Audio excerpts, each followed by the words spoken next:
சங்கீதங்களின் புஸ்தகம் 39ஆம் அதிகாரம் 1 எதுத்தூன் இடத்தில் ஒப்புவித்த தாவீதின் சங்கீதம்.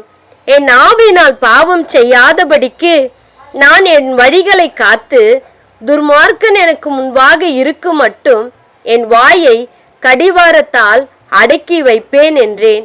நான் மௌனமாகி ஊமையினாயிருந்தேன், நலமானதையும் பேசாமல் அமர்ந்திருந்தேன்.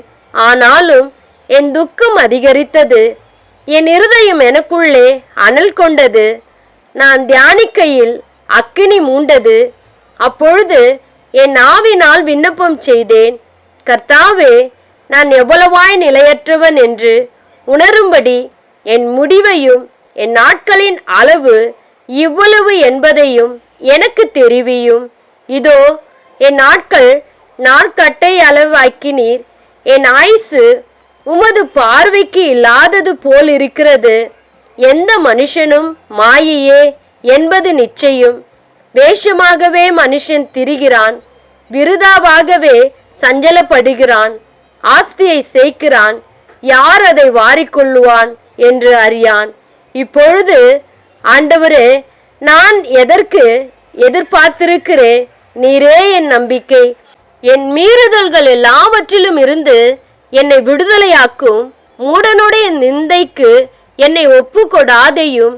நீரே இதை செய்தீர் என்று நான் என் வாயை திறவாமல் மௌனமாயிருந்தேன். என்னிடத்திலிருந்து உம்முடைய வாதையை எடுத்து போடும். உமது கரத்தின் அடிகளால் நான் சோர்ந்து போனேன். அக்கிரமத்தின் நிமித்தம் நீர் மனுஷனை கடிந்து கொண்டு தண்டிக்கிற போது அவன் வடிவை பொட்டரியை போல் அழிய பண்ணுகிறீர். நிச்சயமாகவே எந்த மனுஷனும் மாயையே. கர்த்தாவே, என் ஜெபத்தை கேட்டு என் கூப்பிடுதலுக்கு செவிகொடும். என் கண்ணீருக்கு மௌனமாயிராதையும். என் பிதாக்கள் எல்லாரை போல நானும் உமக்கு முன்பாக அந்நியனும் பரதேசியுமா இருக்கிறேன்.